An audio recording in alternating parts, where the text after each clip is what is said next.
Ok, 3, 2, 1.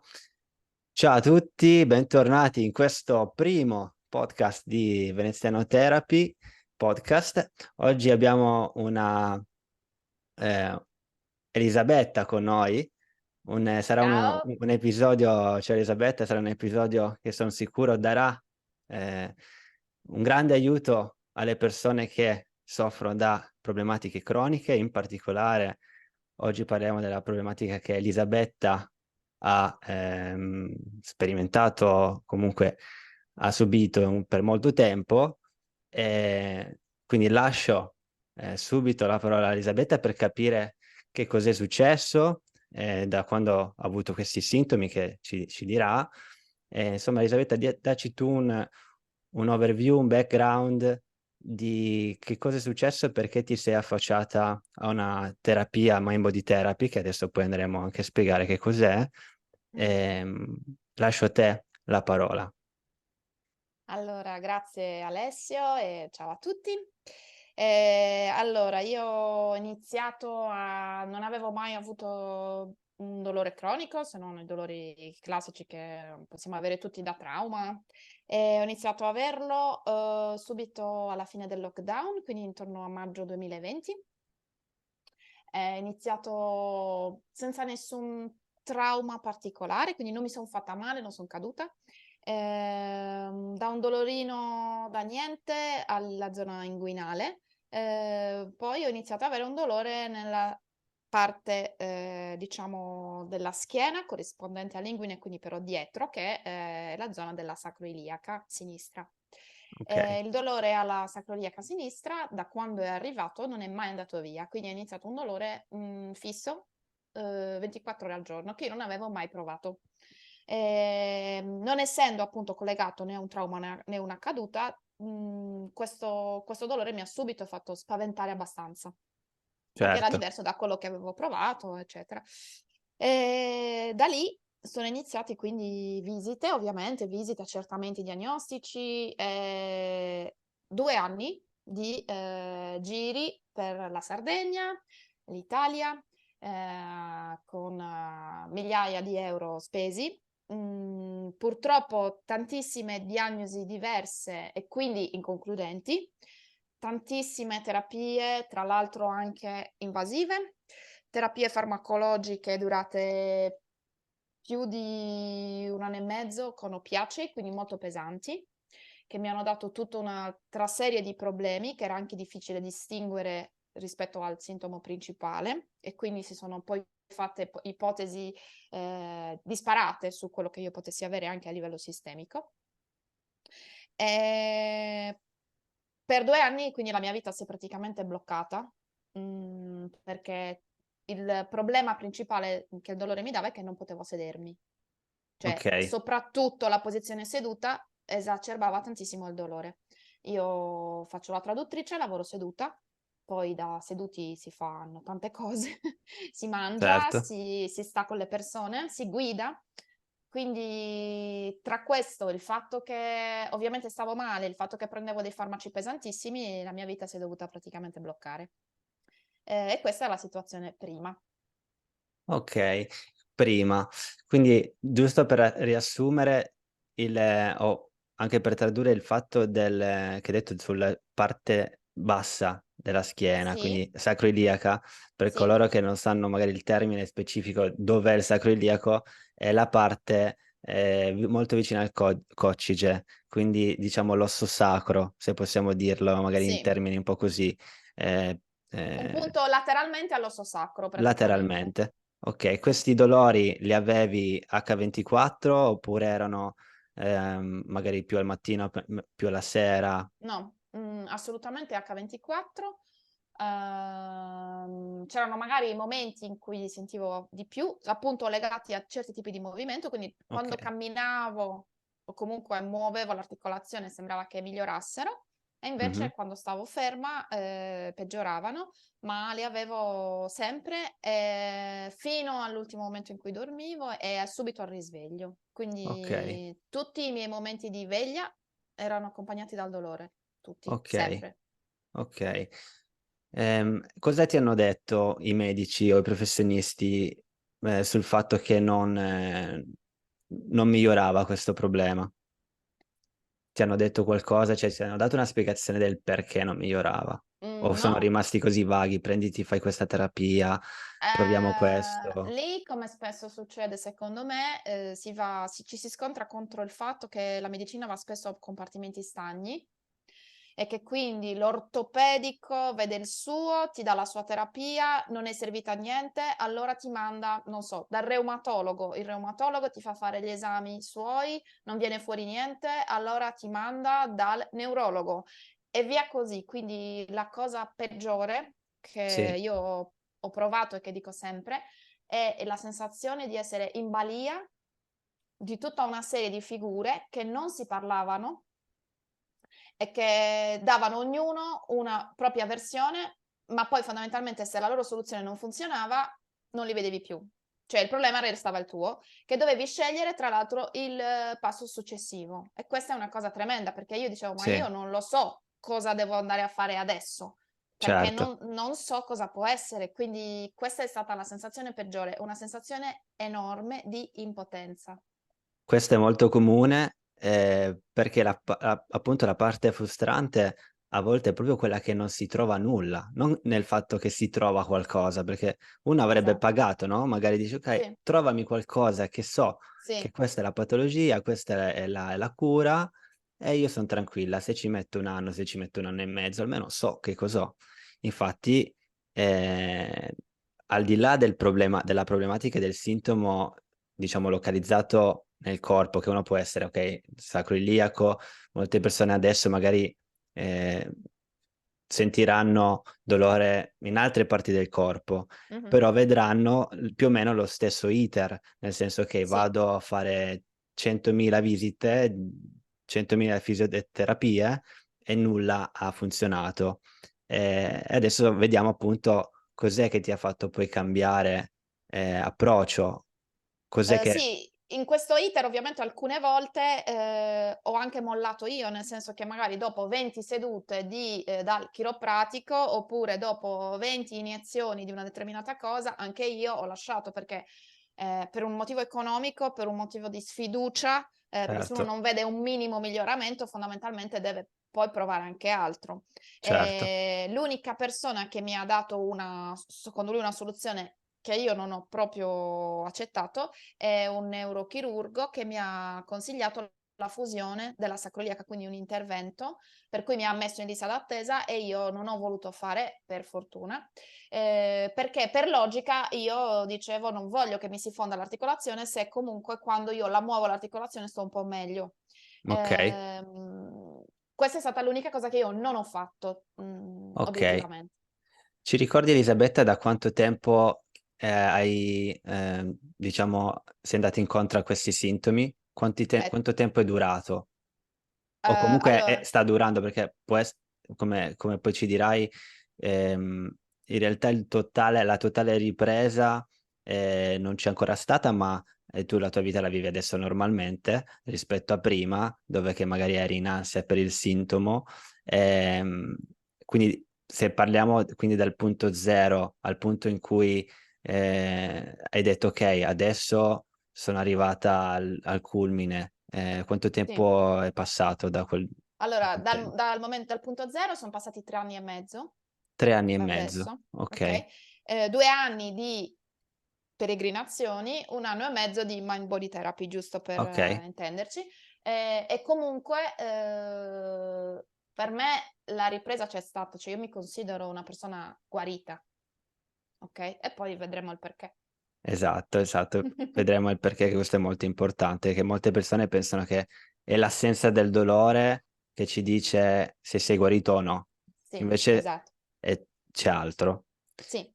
Ehm, Quindi hai detto che comunque sei andata sulla mind body therapy, quindi vorrei Mh-mh. entrare appunto adesso sulla parte del che cos'è, secondo te, a tue Mh-mh. parole, Mh-mh. la mind body therapy, giusto per spiegarla magari a una persona che oggi arriva qui in questo podcast, in questo video e dice, ok, ma cos'è la mind body therapy? Uno sa mente-corpo terapia in italiano, però Sì. racchiude molte terapie. Lo yoga, potrebbe la Mh-mh. respirazione. Mhm. Ma noi in questo caso stiamo andando su terapie molto particolari della mind body therapy. Vuoi Mhm. illustrarcela un po' tu a quello che secondo te è la mind body therapy per te, Elisabetta? Allora, io non entro nel merito di ciò che può essere a livello pratico la mind body therapy, ma ti dico quello che, come io l'ho percepita, ovvero diciamo ciò che finalmente ricollega lo stato fisico di una persona col suo stato psicologico ed emotivo. Perché noi siamo abituati ad accettare che molti fenomeni fisici del nostro corpo sono legati a delle emozioni, anche se non ci pensiamo. Cioè, se noi siamo tristi, piangiamo, le lacrime sono reali, quindi c'è un fenomeno biologico che fa sì che dagli occhi escano delle lacrime, lo comanda il cervello, ma è legato all'emozione. Se una persona ha la gastrite o non dorme, tutti gli dicono: "Ah, sei stressato", ma se uno ha un dolore cronico non pensano che possa essere dovuto allo stress, sembra una pazzia. Sì, Invece è esattamente lo stesso principio, solo che certe cose sono socialmente accettate, altre no. È semplicemente quello. Quindi finalmente per me la mind body therapy è questo, è ciò che ti fa riflettere sul fatto che esattamente come uno può avere la gastrite perché è stressato, può avere un dolore cronico perché è stressato o perché comunque c'è un qualcosa a livello psico-emotivo. Che poi ok, possa essere partito inizialmente da un trauma, da una caduta, da un motivo fisico, ci sta assolutamente, come può non essere, ma poi se continua, al di là ragionevole della guarigione del corpo, che il corpo guarisce, di solito guarisce, a meno che non ci siano delle altre ragioni che però non ci sono in questo caso, c'è qualcosa dietro che comunque è legato alla psiche e al nostro sistema nervoso. Quello per me è la mind body therapy. È qualcosa che noi tutti sappiamo, ma che spesso semplicemente non viene accettato. ok, quindi l'unione di l'aspetto emotivo psicologico all'aspetto fisico. Mh-mh, Ok, quindi esistono queste terapie che ci fanno mettere in connessione i due mh-mh, mondi, perché mh-mh, non c'è mente è staccata dal corpo, la esatto. mente è ovunque nel corpo, noi pensiamo che la mente sia solo nel cervello, ma in realtà è in tutte le cellule del nostro corpo. E quindi queste terapie, nel pratico, andiamo a parlare di tracciamento somatico, somatic tracking, che vedremo se Elisabetta l'ha praticata. Io nei miei video su YouTube ne troverete diverse di somatic tracking. È una mindfulness per il dolore, detto proprio così, papale papale. Poi ci sono ovviamente delle terapie più cognitive, quindi terapia di educazione al dolore, che in inglese è pain education, che è un qualcosa che secondo me dovrebbe essere messo come primo tassello in ogni terapia, al di là della mind body therapy. Ma vorrei prima capire proprio nel pratico di Elisabetta cos'è che hai fatto tu, e così Mh-mh. ci dai anche tu non una spiegazione, ma una testimonianza se come è stata su di te, come sul tuo corpo, per esempio il somatic tracking. Okay. Allora innanzitutto, giusto per spiegare come son passata da una cosa all'altra, cioè un percorso all'altro, Esatto, ehm, sì. esattamente per disperazione, okay, giusto per essere cioè far capire eventualmente a chi ascolta che siamo tutti nella stessa barca. Quindi avendo provato 100 cose, mi è capitato di leggere banalmente online di una persona che stava meglio, grazie a questo tipo di terapie e consigliava un libro di quello che si può considerare il fondatore, americano di questo tipo di terapie. Quindi grazie alla mia conoscenza dell'inglese ho potuto accedere, a questo libro. Non c'erano almeno non io non conoscevo Alessio e comunque non ho trovato nessun tipo di terapista allora in italiano. Lo possiamo Forse che non dire il c'era. libro, anche perché lo potrebbero trovare anche nel mio sito se vogliono. È il libro del dottor Sarno, Sì, "Curare il mal di schiena senza farmaci", questa è la versione italiana penso. sì. Ehm, l'ho Curare la mente e letto. guarire il dolore in italiano. Non Ah, c'è la traduzione specifica okay, dell'inglese all'italiano del titolo, ma in okay. italiano è curare la mente e guarire il dolore. Okay. Quando l'ho letto in realtà, ero diciamo interessata, incuriosita più che altro, ma posso dire che ero anche, scettica. Sono molto razionale, una persona molto logica, quindi mi sembrava comunque difficile che, poter stare meglio laddove tutto ciò che avevo provato era fallito. Ma essendo appunto disperata, non avendo niente da perdere e avendo speso 10 € per il libro, Mh. fondamentalmente ho detto: "Okay, proviamo". E devo dire che mi ricordo perfettamente il giorno in cui per la prima volta io ho provato a sedermi senza un cuscino, perché io avevo i cuscini ovunque per cercare di provare un po' meno dolore da seduta. Ehm, Ho provato, come dice il dottor Sarno, a tornare a vivere e quindi a fare un'uscita con gli amici senza portarmi dietro il cuscino e mi sono accorta che son stata per un po' seduta senza pensare al dolore per la prima volta. E quello proprio per me è stato la prima prova che qualcosa poteva cambiare. Ehm, io diciamo nel mio percorso ho prima di tutto deciso di, sposare l'idea che potesse veramente essere un qualcosa che partiva dalla mente e non dal fisico, e quindi son partita prima dalla parte pratica, ovvero ricominciare l'attività sportiva, che mi mancava tantissimo, e quindi combattere la paura del dolore partendo dall'attività sportiva, eliminando tutte le terapie fisiche che stavo facendo in quel momento, compresi i farmaci. Ovviamente è stato un percorso lungo perché erano farmaci abbastanza pesanti. Poi ho dovuto iniziare il lavoro interiore, quindi sulla paura del sedersi innanzitutto, perché io quando vedevo una sedia avevo paura come che fosse un animale pericoloso, Mh-mh. e poi sulla paura del dolore, cioè il mio approccio al dolore, l'ossessione del pensiero che era sempre costantemente sul dolore, sulla valutazione del dolore, sul come combatterlo, come eliminarlo. E quindi Okay. poi il lavoro invece "interiore", tra virgolette, è stato più lungo e più articolato rispetto a quello pratico di eliminare i cuscini, eliminare i farmaci, riprendere l'attività sportiva. Quindi il libro ti è servito come, diciamo, start Come per start. capire che dentro il tuo corpo era tutto okay, che non era nulla si era rotto, che Ci c'è vuole tempo. Il libro te lo dice, ma tu all'inizio non ci credi, okay? esatto.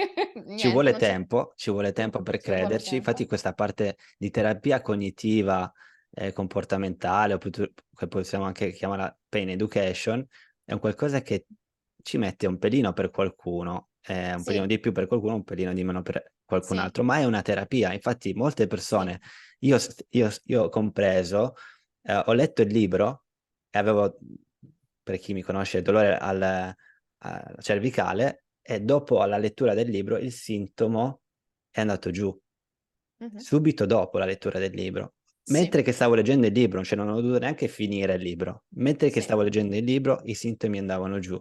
Sembra sì. una magia, ma è così per non per solo noi 2, ma per migliaia, migliaia di persone. Mh-mh. E infatti poi lì diciamo che uno prende anche coraggio e dire: "Okay, ma se il sintomo va giù, allora è veramente che non c'è nulla", e inizi a fare tutto il resto, perché uno Mh-mh. ovviamente prova, no, quindi tu hai fatto la parte diciamo quel salto dal dal fare attività sportiva, quindi la parte più fisica, al salto la parte più mentale, perché lì avevi capito che c'era veramente qualcosa di connesso. Sì, mi posso Ehm posso permettermi di dire che se anche una persona non dovesse notare inizialmente una, diminuzione dei sintomi, che può essere perché non è diciamo, non è per tutti uguale il percorso, anzi per ognuno è diverso.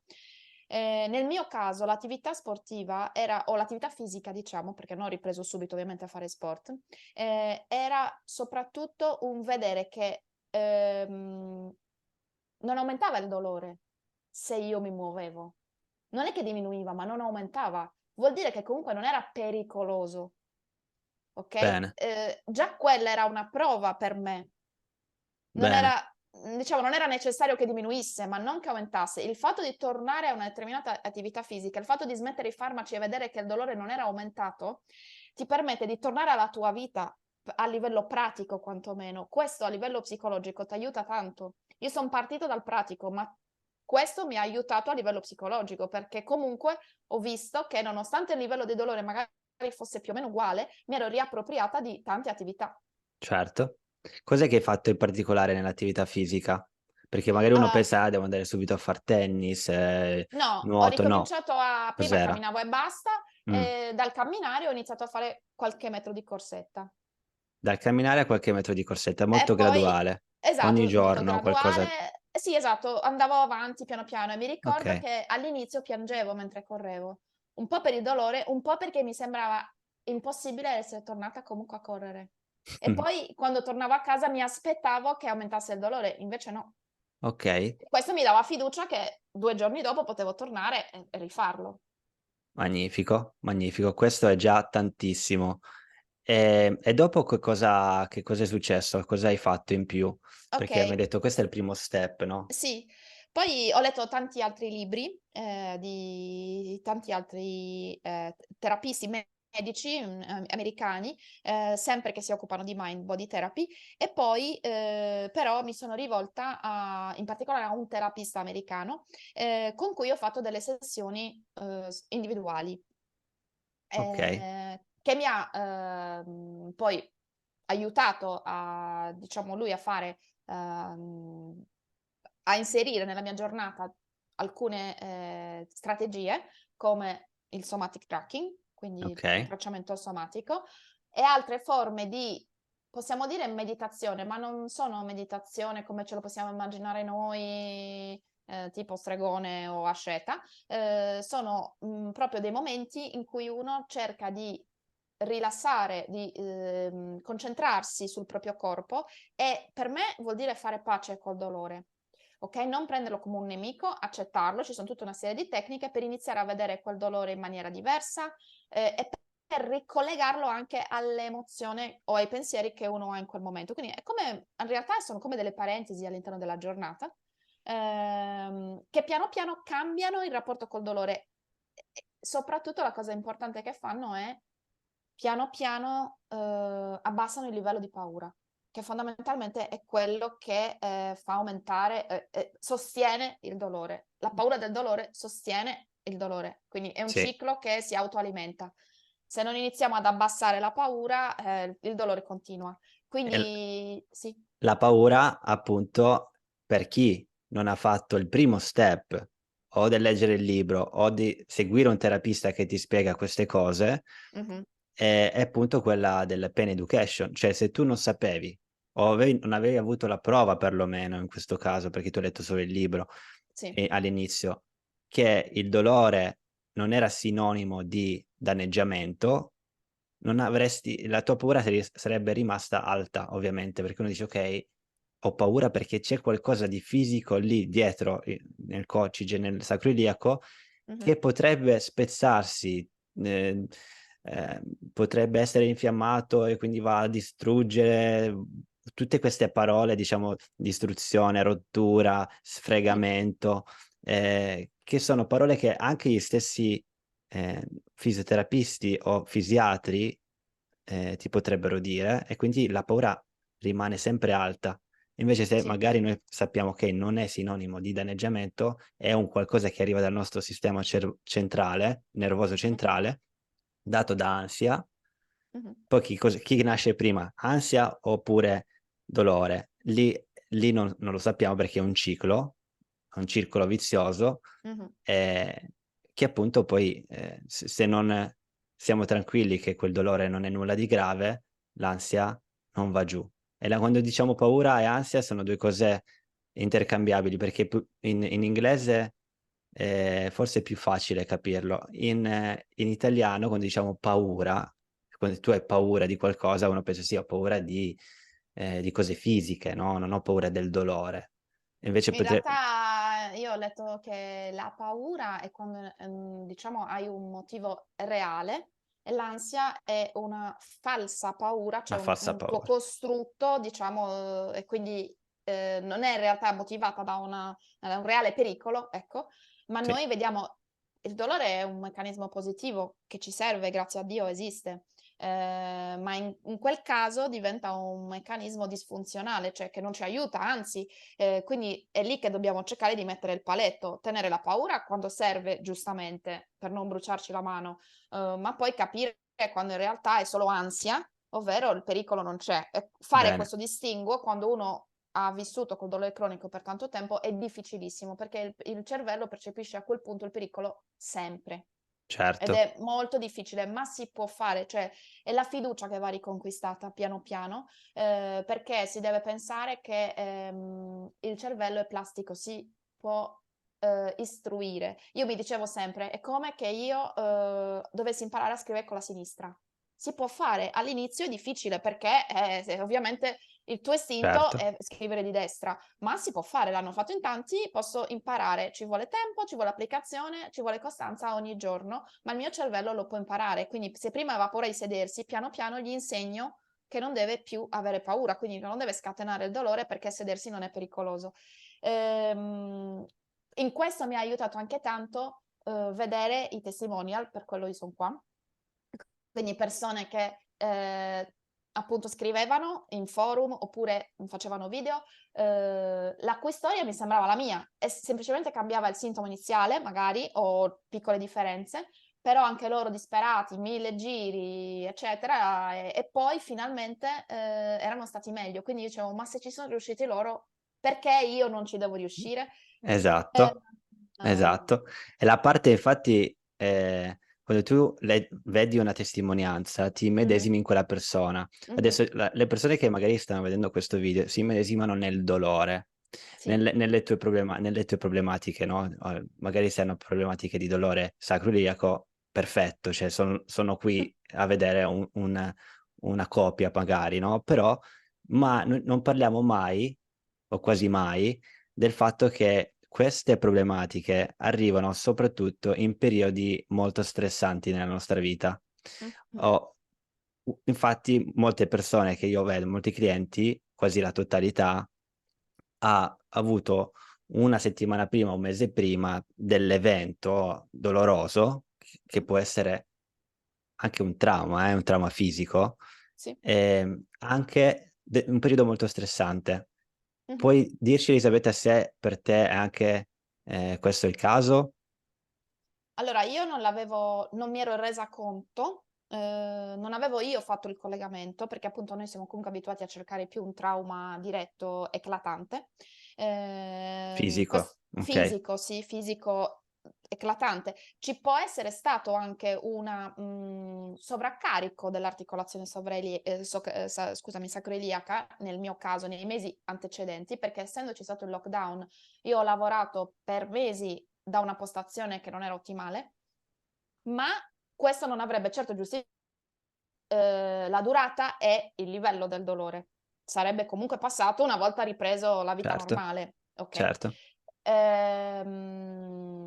Il periodo del lockdown per me è stato un periodo molto stressante, sia a livello generale, come l'abbiamo vissuto penso tutti, ma soprattutto a livello lavorativo, perché il mio lavoro è stato, diciamo, sovraccaricato in quel periodo, di responsabilità e, proprio a livello anche di mole di lavoro. Quindi assolutamente sì. Il sintomo è venuto fuori proprio alla fine di questo periodo, come che io mi fossi rilassata e è venuto fuori il sintomo. il sistema Ehm nervoso, sistema sì, immunitario, sì, sistema emozionale, io dico sì. emotivo, sono 3 cose direttamente unite.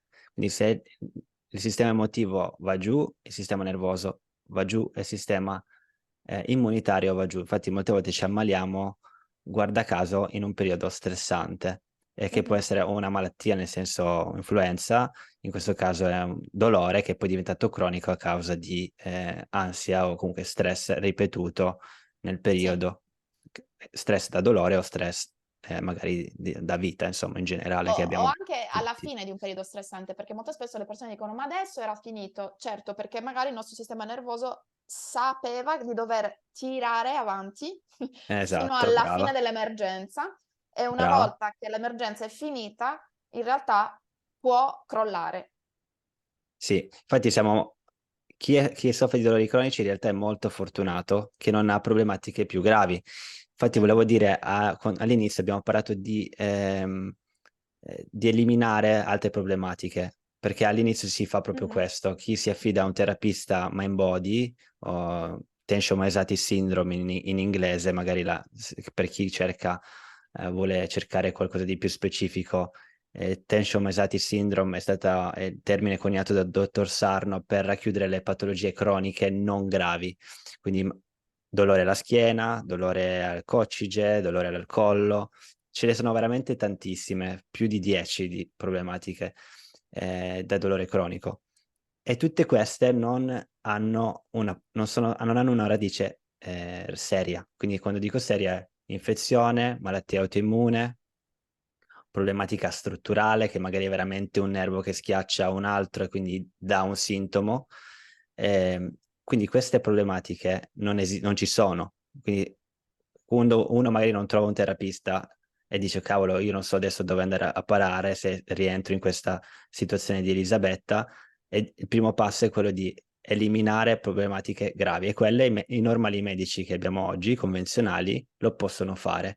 Il secondo step è quello di o leggere un libro, questo qui del dottor Sarno, o altri materiali che potreste vedere anche su venezianotherapy.com, oppure trovare un terapista che può aiutarvi a capirne di più. Elisabetta, giusto per adesso chiudere la parte, diciamo, un po' più finale, di cosa stai facendo adesso, dove sei arrivata adesso, come vivi adesso, dopo queste terapie.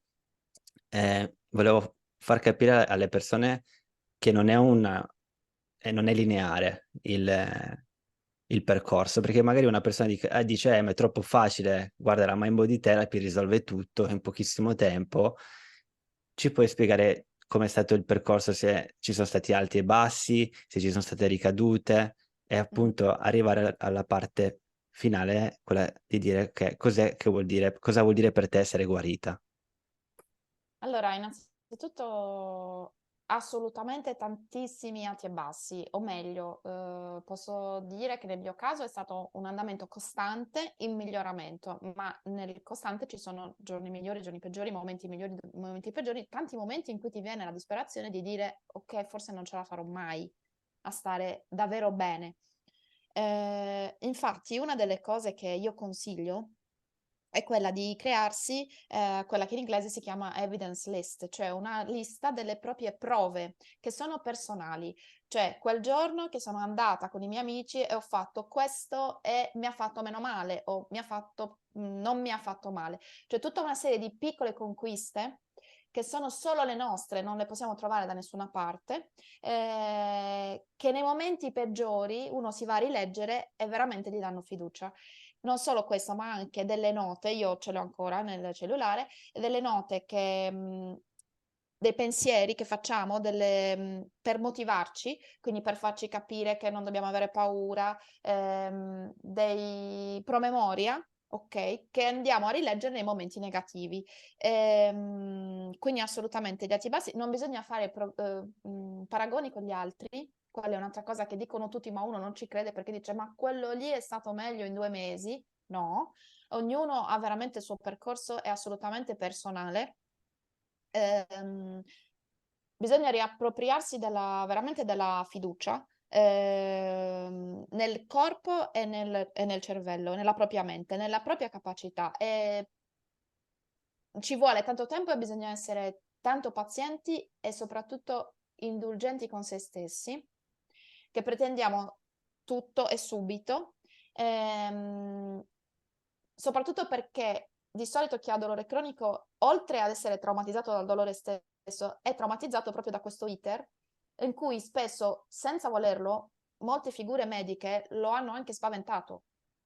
Certo. Tutti noi siamo stati spaventati da diagnosi oppure dall'idea che ci fosse qualcosa che non era stato trovato, ma che c'era e di grave. Quindi smontare questa falsa credenza è difficilissimo. È di grave, perché è quello il problema. È di Uno grave, magari pensa certo. è un tumore, è un cancro, cavolo, Infatti, cose magari quando tu più prima serie. dicevi bisogna escluderlo e si fanno degli esami, alla testa all'inizio ti dice fanne un altro di esame, rifai la TAC che nel frattempo adesso viene fuori quello che c'è, quindi smontare questa diventa un'ossessione perché uno il dolore Sì. lo sente, quindi dice se c'è il dolore c'è qualcosa che non hanno ancora trovato. Uscire da questo loop è veramente difficile. E per quello è importante segnarsi le piccole conquiste perché ti danno l'idea del progresso, che quando invece affronti la giornata, il periodo negativo, te lo dimentichi. Invece c'è Certo. scritto, torni lì. Adesso allora, innanzitutto ho riacquistato assolutamente la mia vita in tutto e per tutto. A livello pratico sono tornata a fare assolutamente tutto, però innanzitutto io considero quello che mi è capitato una fortuna, lo so che sembra una banalità, non lo è. Primo perché mi è successo questo, cioè il mio sistema nervoso immunitario mi ha dato un dolore cronico e non qualcosa di più grave, e poteva succedere. E poi perché grazie al dolore è stato un campanello d'allarme. Io lo considero come quando uno si trova la glicemia alta, non gli è venuto il diabete, ha la possibilità di porre rimedio. Ok? Dice, aspetta, forse devo un attimino aggiustare l'alimentazione. Stessa cosa, il mio sistema nervoso mi ha detto, guarda che questi ritmi non puoi reggere, devi fare dei piccoli cambiamenti, oppure devi cambiare approccio. Non è detto che uno cambi vita, cambi lavoro, certe cose nella vita non si possono cambiare, quindi io non penso che uno poi debba mollare tutto e diventare un buddista, un zen, ok? Semplicemente magari mette dei paletti e soprattutto cambia determinate cose nella sua vita. Quindi io sono grata al dolore perché altrimenti non avrei fatto questo cambiamento che era assolutamente necessario. La mia vita, la qualità della mia vita è esponenzialmente migliorata rispetto a prima. La mia consapevolezza è assolutamente migliorata e ho fatto anche dei cambiamenti pratici, come ad esempio mettere del limite alle ore di lavoro, essere molto più costante con l'attività fisica, imparare ad arrabbiarmi, cosa che non facevo, non mi arrabbiavo, non dicevo di no, mi sentivo costantemente in colpa, quindi vivevo in un costante senso di colpa e di responsabilità molto schiacciante. Ho imparato a gestire queste cose al meglio e quindi pensare un po' di più a me, ritagliarmi ogni giorno, cerco, degli spazi per me. In quello la mind body therapy è rimasta nella mia vita, nel senso che io ogni giorno cerco di ritagliarmi degli spazi, fare un po' di meditazione che appunto serve semplicemente per me, magari vuol dire ascoltare della musica, possibilmente all'aperto, quindi nella natura, sentire il corpo, quindi proprio ricollegarmi al corpo. Durante il percorso di mind body therapy io ho iniziato a fare Tai Chi, semplicemente perché c'era la scuola vicino a casa mia e sto continuando, ho conosciuto tantissime persone meravigliose facendolo, quindi questa parte l'ho fatta solo grazie al dolore. Quindi tutto ciò è rimasto nella mia vita. Il dolore ogni tanto si fa vivo, ma se si fa vivo è perché c'è un qualcosa, mi deve dire qualcosa. Probabilmente io ho un meccanismo, magari imparato da piccola o per le vicende che ho vissuto, per il quale reprimo determinate cose, non le esprimo se qualcosa mi ha fatto arrabbiare o mi stressa, oppure voglio fare tutto in maniera perfetta. Anziché esserne consapevole, tendo a reprimerlo e se lo reprimo il mio corpo me lo fa Va in sentire in questo tensione. modo. Infatti c'è Esatto. la parte di personalità, è un qualcosa che non abbiamo parlato per una questione di tempo, ma per metterla, riassumerla, diciamo, la personalità del malato cronico, di dolore cronico, perché il dolore cronico è una malattia vera e propria, Mm, ehm, è appunto una personalità che va a reprimere le emozioni. mm, Questo è quasi scientificamente provato, nel senso che la mind body therapy oggi purtroppo non si è sviluppata come dovrebbe proprio per una questione scientifica, cioè nel senso che non si investe nella mind body therapy per ovvie ragioni. Secondo me ci sono ragioni anche economiche, perché ovviamente non facciamo uso di terapie strumentali, farmaceutiche e terapie manuali. Quindi se andiamo a togliere tutte queste tre cose, chi lavora? Pochissime persone. Lavori tu e il tuo corpo e la tua mente. E mm. sembra una cosa magica, ma abbiamo tantissime persone come Elisabetta, e cercherò di portarle in questo podcast, e che hanno appunto le stesse personalità. Non è che siamo tutti uguali come fatti a stampino, ma io stesso appunto tendo a reprimere delle emozioni all'interno di me, e guarda caso i campanelli di allarme sono sul mio collo. Vado in tensione, arriva il dolore, allora li capisco, allora vado a fare del lavoro di mind body therapy, che nel suo caso di Elisabetta era magari tracciamento somatico, Mhm, mindfulness, andare a fare sport. Nel mio caso magari vado più sulla scrittura, quindi mhm, esprimo su carta e penna la scrittura espressiva. Non sono tantissime le cose che si possono fare, cioè nel senso sono sempre poi le solite, che il principio è sempre quello di esprimere, poi cosa vuoi fare può essere diverso, ma è sempre esprimere qualcosa che sta dentro di te mhm. attraverso il corpo o magari la mente.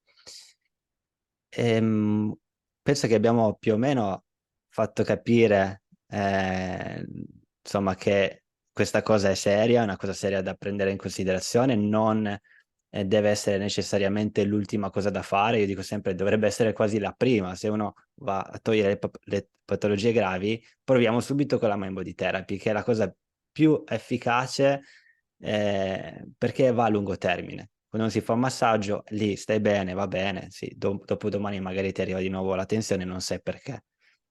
E tu, Elisabetta, quanto tempo dedichi più o meno oggi a queste terapie? O Eh, magari c'è un... oggi non tanto, nel senso che io cerco di prendermi all'incirca tra la mezz'ora e un'oretta al giorno, Ok, in cui faccio magari una passeggiata o comunque ok, ascolto qualcosa, eccetera. L'unica cosa che io vorrei aggiungere è questa, che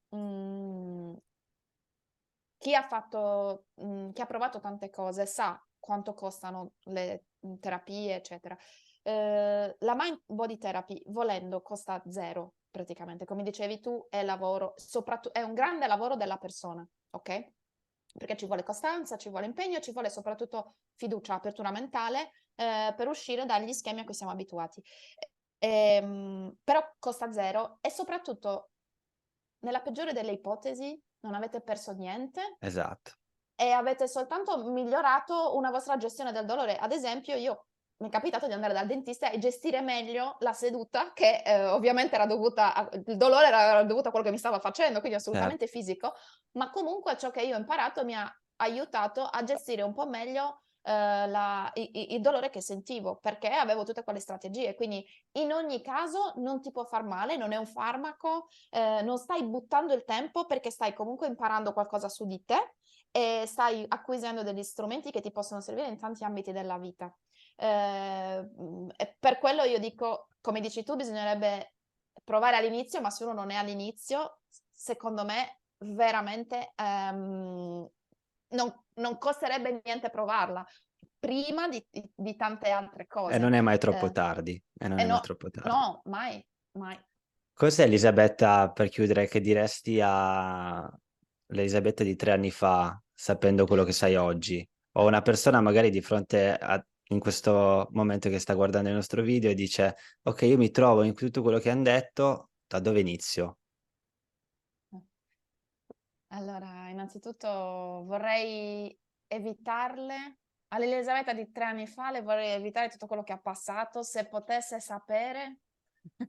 Quindi mi dispiace per tutte le persone che non lo fanno. Questa è la prima cosa, che non lo fanno subito, perché si eviterebbero tanta sofferenza, tante spese, tanto girare. Io le direi trova un buon terapista che faccia mind body therapy, perché per me è stato quella la cosa importante, e innanzitutto dedicati a quello. Quella è la cosa e non aver paura del dolore. Ok, grazie Elisabetta per la tua testimonianza, per insomma la tua apertura, perché non tutti magari sono così aperti da venire in un podcast e raccontare quello che hanno passato. Spero che ci siano più persone magari qui di fronte che sono nella tua ex situazione, che hanno capito che c'era qualcosa almeno in più dove leggere e informarsi, almeno questo è il mio obiettivo del podcast, di divulgare queste informazioni gratuitamente, poi in base a quello che voi credete, in base alla vostra esperienza, fate i vostri ragionamenti, insomma. Io ti Eh, ringrazio e spero Grazie se anche Elisabetta. una sola persona da questa nostra sessione può trarre ispirazione per poter fare Certo, meglio, per me ne sarà valsa la pena. certo, perfetto. Grazie a tutti a coloro che hanno visto questo video, grazie Elisabetta e ci vedremo alla prossima intervista. Ok? Grazie. Grazie, ciao ciao.